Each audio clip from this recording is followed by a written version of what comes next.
Yes, we are recording. Welcome, everybody.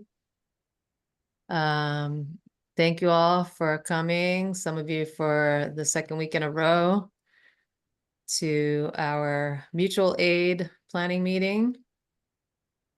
And I think we will have a presentation popping up in a moment. I'm just going to hand it to Rochelle for a moment just to say a few words to welcome you. Yeah. Well, good afternoon, everyone. I'm Rochelle, part of the ExpandLA team. I just want to thank you all for taking the time to join us today. Your presence really reflects the incredible commitment and compassion that our nonprofit organizations bring to supporting youth and families, especially during times like these, in times of crisis. And seeing so many people and organizations come together from across the Los Angeles region to respond to this tragedy has really been amazing and inspiring. And the fires, as you all very well know, and for some of you on a very personal level, have devastated so many lives. And, while these times are challenging, it's a gathering like this that's really a testament to the strength of our collective effort. Together, we really have the power to mobilize resources. I mean, we've seen it over this past week, share expertise, coordinate responses that are really going to make a meaningful difference for those who've been impacted. And today's meeting is really about collaboration and it's about action. We're going to focus on how we can best leverage our strengths, amplify each other's work, and really ensure that no one's left behind as families and communities really begin to recover and rebuild. So again, I want to thank you all for being here, for playing such a vital role in responding to this crisis. So thank you all for your time. So I'm going to turn it over to Jackie. Thank you. Actually, I think we're going to just review our agenda for the day and get started on the content, as I think Saray is going to show us our presentation. But essentially, we'll start out. Oh, here we go.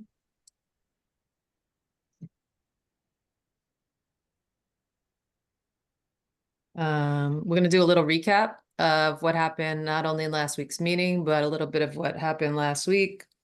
Emphasize again our spreadsheet, network and resources spreadsheet. Although, there we go. Here's our and Chris Jefferson's gonna help us talk about partnerships. Chris from the YMCA. And once we finish that intro, here we go. Thank you. We're going to have some speakers, quite a few from LAUSD, the county, from on the ground in Pasadena, Altadena. So we'll hear from a bunch of folks who we'll introduce in a moment. And then we're going to go into breakout rooms. Today we based our breakout rooms based on, they're sort of need-based. So you'll be choosing where you want to go in the breakout rooms at that time. Doesn't mean you're tied to that only particular need, but just for the purposes of today's conversation. And then we'll do a closeout. We are hoping that people can stay to 2:15 or maybe a bit after. I don't think an hour is going to get us to where we want to go today, but we understand if some of you have to leave it too. And then our leaders are going to stay. We have leaders for each of the breakout groups. So we're going to stay to kind of have a discussion on what happened in the breakouts, and anyone else who wants to is welcome to stay for that discussion too. So with that, I'll pass it to Saray to take us to our next portion. Thank you all so much again for joining. As Jackie said, we are so grateful that you all were able to attend. And those of you all who were able to attend last week, thank you again for joining this week. So ExpandLA is a network of over 350 organizations in LA that were dedicated to collaborating and sharing these resources. And so part of us coming together today is to coordinate the resources as well as raise the needs of what has been part of the devastation as a result of the wildfires across LA. Go to the next screen. So last week we were able to meet and Chris Jefferson, we're going to have him come off mute shortly, but he was able to, during our last meeting, give us an aerial view of just what was happening on the ground. Chris showed us was live from PCC, showing us what was happening at the distribution centers and gave us an update. And so from that, we were able to understand that there were some specific needs and resources that was needed to be coordinated. And so we created a needs and resource assessment sheet to help better coordinate getting those resources to the folks who were needing them, as well as folks who had resources, getting those resources to them as well. As for the landing page, we ended up creating a landing page as well to try and coordinate these efforts as well. On that landing page, the resource sheet is there, as well as events that are coming up. We also have resources across different sectors, the government sectors as well, that we will be consistently updating for you all as well. But if Chris, if you could come off mute, just give us a recap of what's been happening over the last few weeks, as well as what the YMCA is doing. Sounds good. Can you hear me okay? Yes. All right, cool. Hello, everyone. Hope everyone is doing well. It's good to see everybody jumping on the call. I know we had some fun interactions via email when Lou was spamming us all day yesterday, but just really wanted to I know we're, first of all, praying for everyone's health, mental health. I know we're all overwhelmed, but in the best possible way. And so hopefully everyone's taking some time to take care of themselves as we take care of the community. And so I just wanted to share those words. I wanted to just give a quick update and first of all, thank you to everyone from ExpandLA, to all the different partners on the call. Jackie and Saray sent out a call out, and we got so many emails, and so many of you showed up to our distribution centers to pick up items for your constituency and those families that are impacted in the programs that you serve and the communities that you serve. So I really want to thank everyone for that partnership. I think Carlos is on the call from the Rose Parade Committee, and he can talk a little bit about the next steps for the Pasadena distribution that was located at PCC, and it has now moved over to Rose Park. And I also want to thank LAUSD, Pasadena Unified, Pasadena City College, who have been really vital in helping to get some emergency childcare centers up around some of the most impacted areas, particularly Altadena, Pasadena, and those impacted by the Palisades fire. So I just wanted to share as a resource to all of you, all of our YMCAs are open for not only donations, but distribution as well. And so if there are needs that you're seeing that are very unique to your community or your constituency, you can head over to any YMCA. We have over 5,000 volunteers activated this week, and they're loading trucks and cars, and they're driving things over to places of need. And so we definitely welcome you all to come by. And again, we're just one of the partners doing this work. We know that there are tons of you in this space, tons of other partners doing in this space as well. But we're seeing a big need for baby products, formula, diapers, dry food, batteries, cell phone chargers, toilet paper, paper towels, hygiene products, luggage, pet food, socks, vehicles that can transport goods to impacted individuals, air purifiers, and laundry products.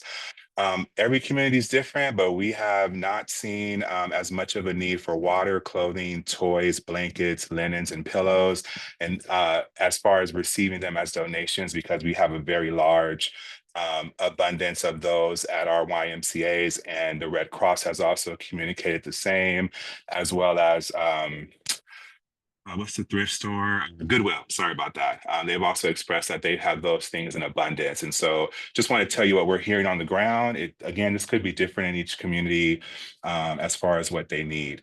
But yeah, I think that is really the update that we have. We're going to continue to partner with LAUSD, PUSD, and PCC next week to provide additional childcare services for families that are needed in those areas.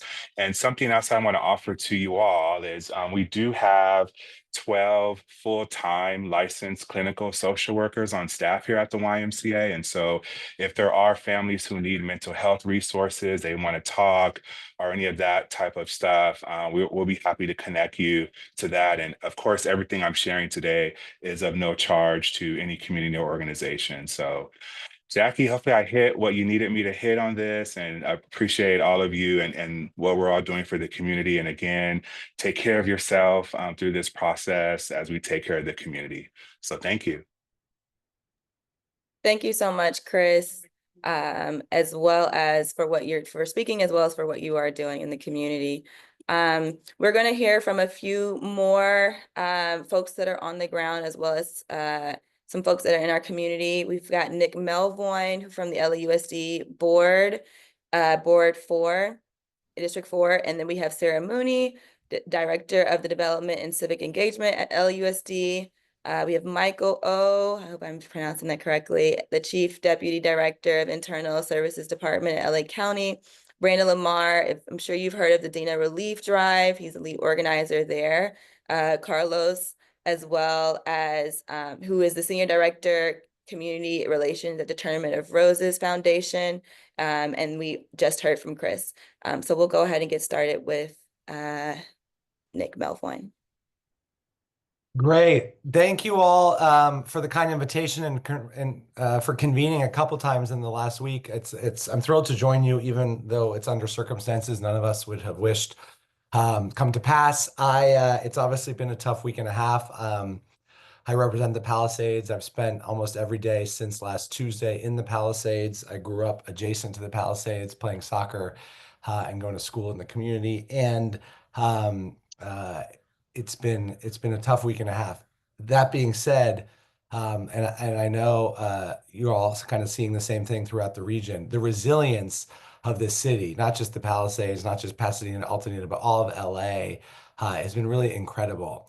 And whether it's the students that I'll talk about in a minute, or our teachers and staff, my district director and good friend Allison lost her home and has been like myopically focused in the last week of getting kids back in school. And so it is really incredible. And I'm grateful to all the organizations represented here and ExpandLA for what you're doing. And I know people, my constituents, many of whom in the Palisades lost their homes and their schools, feel so held by the collective LA ecosystem right now. And so thank you. I want to just give a quick update where we're at and then share a few high-level needs, but then you'll hear from Sarah Mooney, who can talk about the work that the LUSD Foundation is doing for both our families, but also our employees. I was with Cecily Meyer-Cruz, the UTLA president, yesterday, and in their initial survey, they have about 136 teachers who have lost homes in the fire from LA Unified alone. And so we know this is affecting every member of our community. I will say in the short term, we are looking to replace and rehouse kids who have lost their schools, whether that's long-term or short-term. And I want to say too, while I'll be speaking about LA Unified, we know that our neighboring districts and some charter schools and independent schools have been affected as well. And so I want to put out to this community too, we have space throughout LA, whether that's land where you could drop trailers, whether that is classroom spaces, as you all know, through just the world of co-locations and enrollment declines over the last 20 years, we have space. And so we've also reached out to neighboring districts and are helping folks where we can, find seats, even if that's for one displaced family or for an entire school community. My colleague on the school board, Charlotte Hendy Newbill, her chief of staff, Patrice McKenzie, who worked for Dr. McKenna for a long time, is also on the Pasadena school board. So we're working collaboratively with our other districts. I'll say immediately for LA Unified, we had two elementary schools, Palisades and Marquez, that were completely destroyed in the fire. But one of the good news moments of the last week is that on Wednesday, we were able to relocate that, in not just those kids, but the entire school community with their teachers and their principal in neighboring schools. And so Pali Elementary School is at Brentwood Science Magnet, and Marquez Elementary School is at Norris Sterry. So that school and the resilience of that community, but also the compassion and generosity of the host schools, Norris Sterry and Brentwood, where those teachers came in over the weekend to move their classrooms so that the Palisades kids can all be with one community. And it really is a co-location. We have two schools on one campus, times two. And so really appreciate that. I know we're also trying to do what we can to send love, not only to the displaced kids. I was in a classroom yesterday, a third grade classroom for Pali Elementary. 13 of the 21 kids there lost their homes.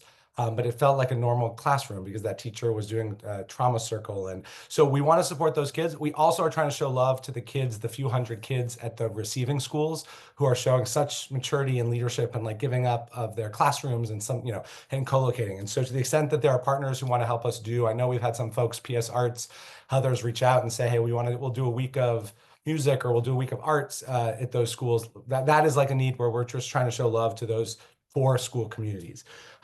Palisades High School, charter high school, but the residential school for the Palisades and on district land, 65% or so of those buildings are still intact, but we know it's going to be a long road to get those kids back. That is a large high school. It might be the largest in LA Unified, 2,900 kids. And so we are in the short term trying to find space for those kids and are working with realtors, real estate brokers, other school districts to try to find whether it's Santa Monica Airport or an old office space or a WeWork. And we realize, and the school realizes, that we might not be able to find space for 2,900, but if we can find 1,500, we can do every other day hybrid instruction. If we find a place just for their 9th graders, we can do that. So, please feel free to send. And I can drop my contact info in the chat for those who don't have it. But please feel free to send suggestions or ideas our way, because that's definitely an immediate need. Of course, as you all know, working in education, the seniors this year were freshmen during COVID. So it's really important to me to get them back to some sense of in-person instruction. I really want them to walk across a graduation stage, wherever that may be. So we're working there. We are, of course, working with our displaced families, not only in the Palisades, but folks who are evacuated. We have a number of other schools that are still closed today, mostly in the Brentwood Palisades region and also the West Valley. We're hopeful that as soon as the evacuation orders are lifted, which might be as soon as Sunday, we can bring those kids back to those schools next week. But another thing that I'm sure is on your radar that we're working with, and Avery on my team, who's joining us right now as well, was on a call earlier, is we also know that there are concerns around families about air quality. And so at the same time that we're hopeful, we've got these kids from the Palisades replaced at other schools. We're trying to open up the nearby elementary schools as soon as we can. We're also working with the Coalition for Clean Air, with LA Unified's Office of Environmental Health and Safety, with some professors around the country to figure out, what is the standard of safety? We know that AQI doesn't measure all the toxins. How do we give people confidence? Do we need to have inclement weather schedules? We are replacing filters at all of our schools and providing masks, but we know that, kind of the second tier questions that we're getting, at least my office is getting, is about air quality, even when we can get some of those schools physically reopened. So that's just a little taste of the things we're working on. We really do appreciate, again, folks have been reaching out, entire school communities from around the country, asking how they can help families, and we've already had some parent groups at other schools sponsor lunch for the teachers at the displaced schools, bring school supplies. And I know Sarah will talk a little bit more about that. We also know that and I think relevant to this group, for those displaced families, who many of whom might not be back in some sort of permanent home for a very long time, in addition to what we can do at school, and we're really trying to bolster our after-school offerings because we know those families have more difficulty picking them up, and then also weekend type programming, camp-like programming. And so, I'll just say, without having assessed needs of families, I could see that as a real opportunity in the next few months, is finding ways to either kind of, again, help layer our after school offerings at the schools that I mentioned, or even just find through parks or others like camps, because we know those families are going to be in tighter quarters.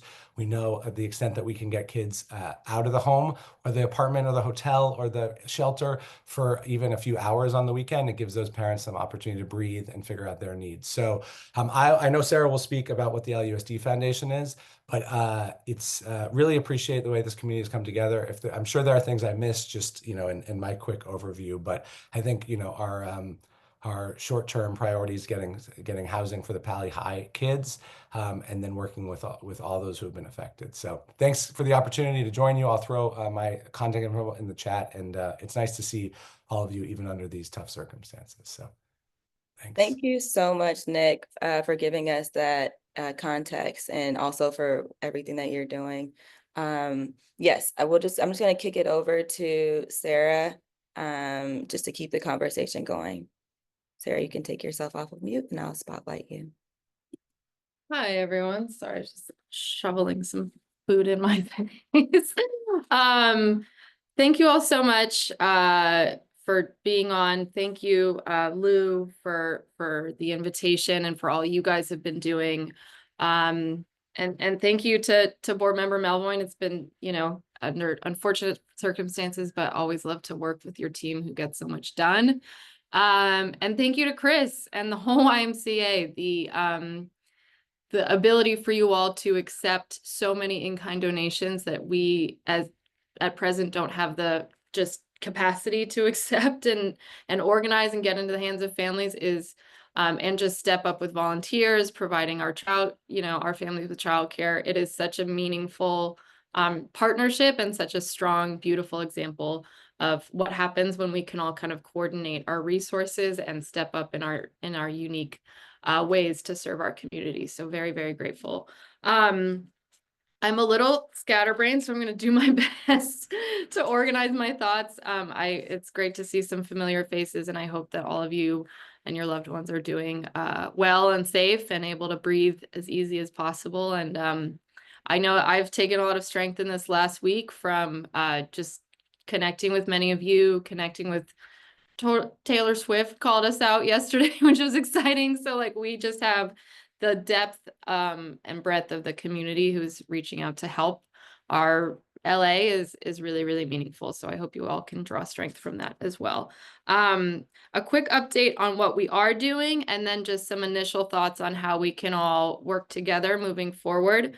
First of all, I'm coming to you, I will speak to you from my district hat right now. So we have set up, they're not on a regular cadence, but we are setting them up based on what we're receiving and the capacity that we have from our staff. We have 4 distribution sites across the district. Right now we are leveraging the spaces for the most part that are our clothing boutiques that are originally designed to support our families experiencing homelessness, but we've opened up the sites so that folks can come in and get, I'm sure you all have seen the baby-to-baby diapers are like plastered across Los Angeles right now. So we're really, really happy to be able to offer those to our families. Waters, we have more and more stuff coming from Amazon, etc. And of course, the outpouring from the community for in-kind donations, whether it's a 2nd grade class who wants to send markers to another 2nd grade class or what have you. It's really lovely. I will say for the district side of things, if you know folks who want to give or donate, please check in with us so that we can tell you what is needed right now. We are experiencing, as I'm sure you all have seen from many other large areas, a flood of things. And if they're not in scale and if they're not sorted and if they're not new, that's just a really big, it's a strain on capacity that we don't have right now. So should you be interested in kind, I think Chris is probably your best person. We can also support, but just want to be really, really coordinated on that front. Also from the district side, we have a resource guide that we've created for our families.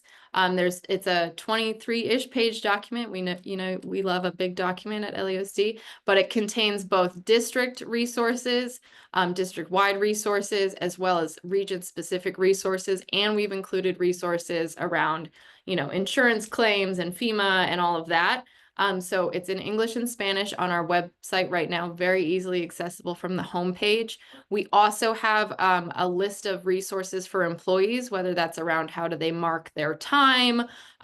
We are working to ensure employees who have been impacted and evacuated that they have additional time to kind of handle their personal lives right now so they won't lose income. All of those are available on our website. Obviously, there's so much changing. And so I know ExpandLA, you guys have put together some incredible resources.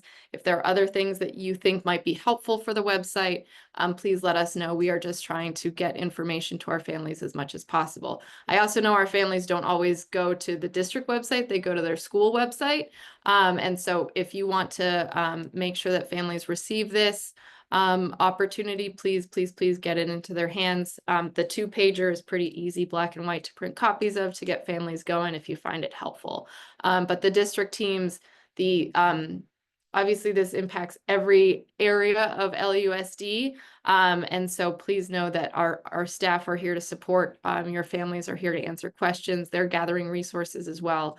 So please always encourage your families to connect with their school sites if they need additional resources that we can help plug in and collaborate with you on.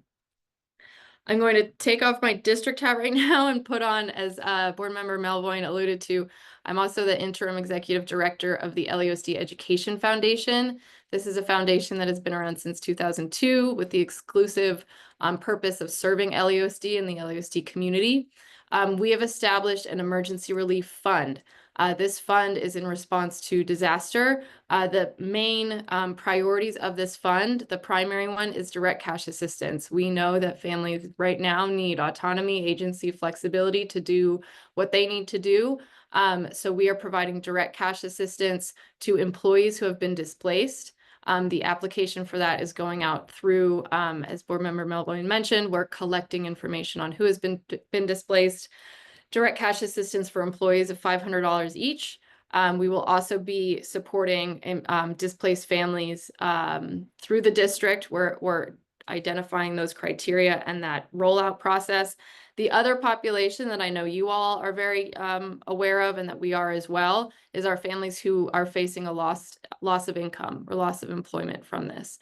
We know that there are many families from our highest needs communities who travel outside of where they live to work.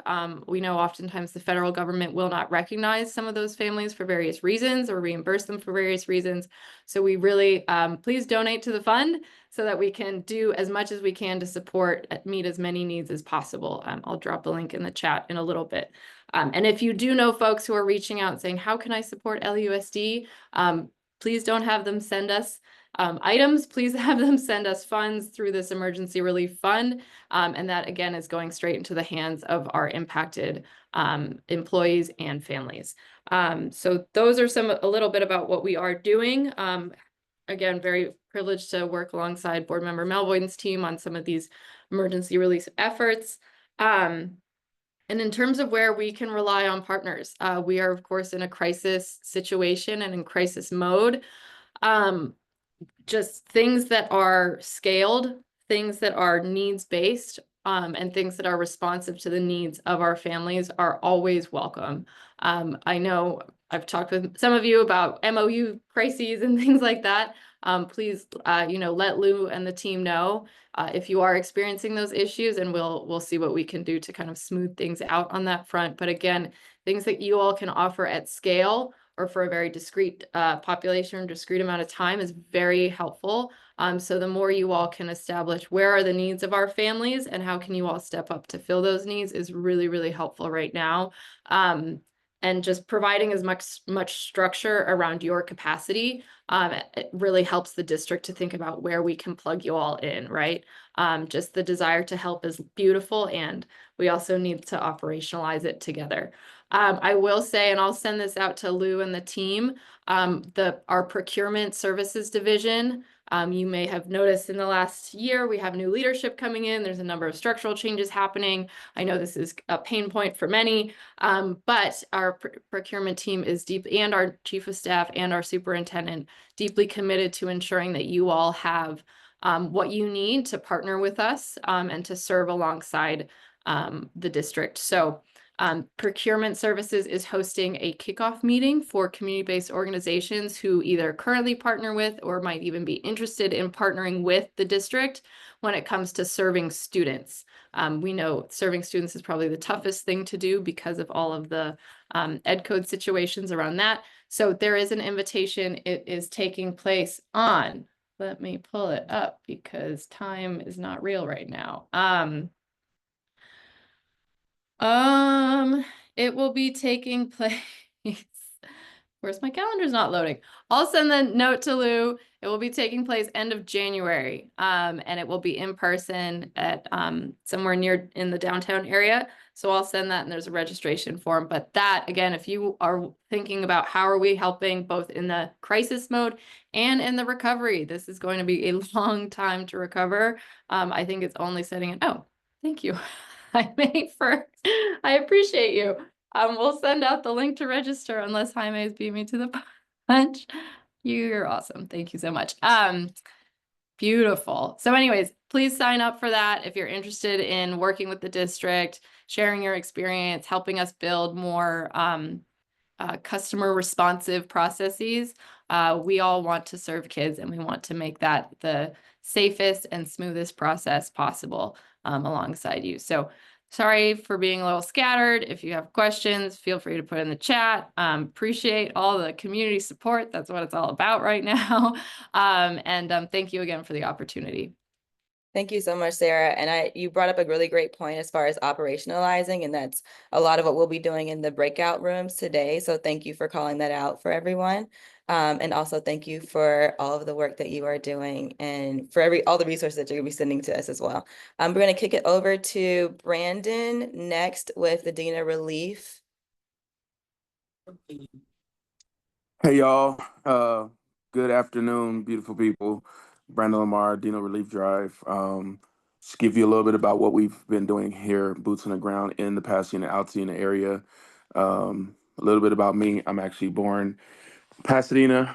Grandparents had a church in the city of Altoona since 1977. It's no longer there. Family homes have burned down. People that I've went to school with, and so many of our communities are no longer there. And so this is something that hit home for us. It hits home for us and so many other things. So thank you for this opportunity just to tell you guys what we've been doing. Since last Thursday, we started the Dina Relief Drive. A few of us got on the call at 9 o'clock in the morning, and by 11 a.m., literally, we had 200 volunteers. We had so many donations of waters, clothes, brand new clothes, actually, blankets, hygiene kits, and so many other things. To this moment, we have already given out over 300,000 pounds of items since last Thursday. We have serviced over 1,000 families so far. We have given out over $30,000 worth of gift cards to families, whether it be to hotels, whether it be to restaurants, or even fast food restaurants. Um, just like you guys seeing, everybody wants to donate hot meals and so many other things, but our families are not taking them because they have nowhere to warm up the hot meals, right? Or storage them. And so we're grateful for the hot meals for our volunteers, but for our families, we've been giving them gift cards so that they can actually get the hot meals when they want them. And so that's what we've been doing here. We're housed at the Flintbridge Center here in Pasadena. And then we had to start another location, which we started on Monday at a place called Pasadena Church, which is in the east side of Pasadena, where the fire actually started. And that community was not getting support at that time. And so we started that location on Monday, and now they're up and running and moving forward. As of right now, just to let you guys know, the biggest needs that we're seeing is for number one, gift cards. Number two, non-perishable foods is a big need for our families and our that we have coming through here. And then the third biggest need is hygiene products. We just emptied out of all of our hygiene products within the last 30 minutes. And so we've been putting the word out that we need more hygiene products for our families in this area. So if you guys have connections to hygiene products, please send them our way. But other than that, our second location is going very well. And we're moving into long-term support. And so after Sunday, our Flintridge Center would not be a donation site anymore. We're actually moving that into more direct service. And so we are going to be focusing on long-term temporary housing, getting our families into long-term temporary housing rental properties, leasing properties, so that they can actually be housed until FEMA gets their act together and Red Cross get their act together. And so that's our process. We've also put so many families inside of hotels. As you guys know, hotels are temporary fixes. And we've been fighting with hotels to really try to give us a discount for the amount of people put in their hotels. And let me tell you, not one hotel has budged on their price. Um, and so we're doing the best that we can. But yeah, that's what we've been doing locally here in the Pasadena, Altadena area. As I said, there is a need. And so we're making sure that our families have what they need today, tomorrow, and Sunday. Besides the basic needs that we've been providing, we're also giving free haircuts to all of our families that want them. And then we have mental health professionals, we have licensed therapists and licensed clinicians that are here today and tomorrow that we're providing mental health support for our families. And then tomorrow we have partnered with SEIU 121 RNs, and their RNs and nurse practitioners will be coming to do health screenings with our families as well here. So thank you guys once again for giving me this opportunity to chat with you guys. I will leave my contact information in the chat, my email and my phone number where you guys can reach me at, and would love to hear from any of you all. All right, you guys have a blessed day.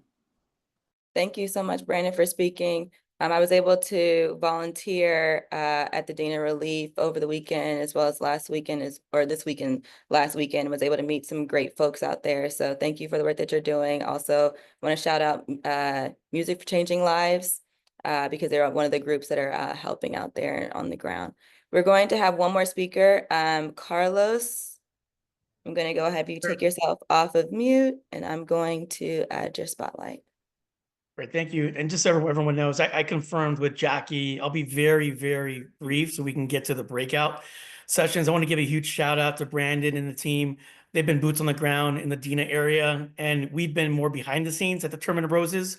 Most folks know us for the Rose Parade and Rose Bowl game. Obviously, we just celebrated New Year's Day in Pasadena. And so it's incredibly devastating for our entire community to go through this, having had such a beautiful celebration just a couple of weeks ago. We've been working behind the scenes, working with leaders across the nonprofit, corporate, and public sector. One quick update, as a result of that, we were able to receive $1 million in gift cards from our friends at Albertsons Vons Pavilions through their foundation. Some of you may have heard the announcement this morning of Good Morning America. Obviously, we're focused because of where we're geographically located on Eden relief efforts. We know there's a lot of need across the region, as was mentioned earlier. But as of right now, we're thinking about Dina, but obviously we're on this call and obviously very open to working. It's going to be a long-term effort, as everyone here knows. And we've got partners and friends across the entire region. So we'll be here for the long run. The only other thing I'll add is just, again, the gift cards, we're focusing on Dina. We'll see how things go. We'll continue to communicate as needs change. We're working closely with the YMCA on volunteer efforts right now. They seem to be the best place for area support, regional support. We have an army of 935 tournament members that are volunteers or white suiters. They plan the Rose Parade and Rose Bowl game. They have been chomping at the bit to get involved in supporting various efforts, but because there's been so much movement and day-to-day change, it's been really difficult to get on board with the volunteer effort. So we've been in touch with the YMCA. We are going to be assessing our volunteers to see what specific skills they have, attorneys, logistics experts, construction experts, to really see who we have amongst our membership that can assist with long-term recovery. I think that's really where the tournament can assist regionally, is through our army of volunteers, as we did during COVID. So more to come. I'll just leave it at that. Thanks so much, Carlos. And Jackie, I'll kick it off back to you. Okay, thank you so much to all of our speakers so that we have some background and some things to work off of in the breakout rooms.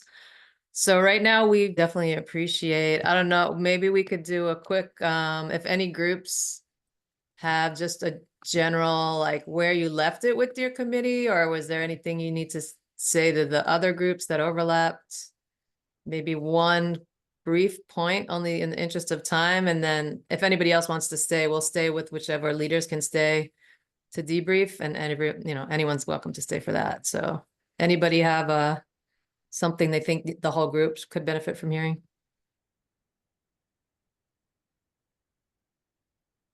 I'll go. We were in the mental health and social emotional learning group, and we had about 10 folks, and everybody agreed to have a meeting outside of this meeting to get more specific and granular on really looking at the resource sheet and finding out some commonalities and coming up with a kind of unified message for whoever and wherever we were. Fantastic. Thank you. Any other group? I can share on behalf of the labor and volunteer group.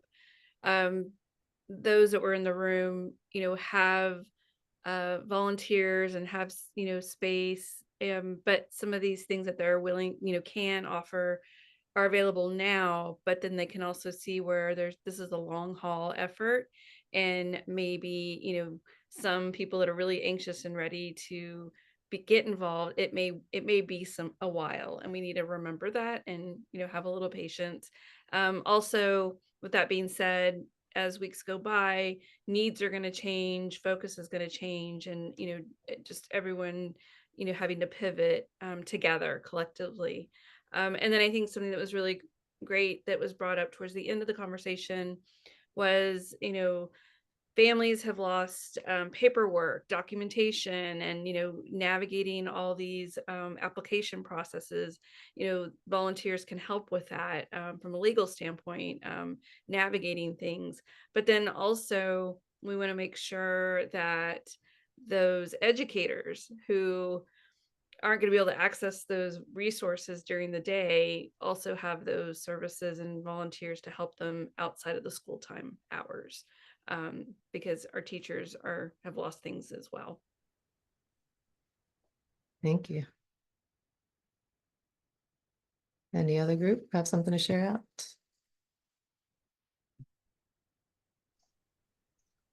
So we talked about in the committee, right, with the excuse me, but it was the assessment, youth childcare, right, and activities, I believe it was. We talked about identifying locations where pop-up educational centers and or childcare locations can be made available, but also looking into transportation for those kids to those locations, right? What can we do? So I think that would be a good crossover to the transportation committee.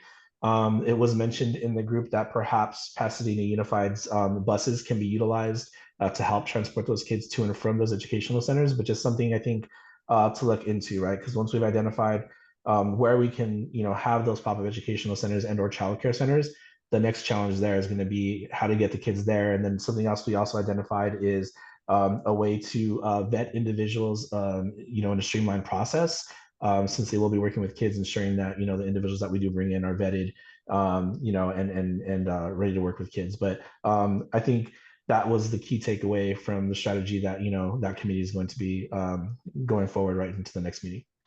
Yeah, and I think one other thing was a question around how to best use the spreadsheet, Yes. which of course we're going to look at as a team, but we definitely are open to feel free to give us any suggestions on how to navigate that more. Some of it's just keep checking on it. If you have a resource, just go to the need and find someone who has a need and connect with them and vice versa.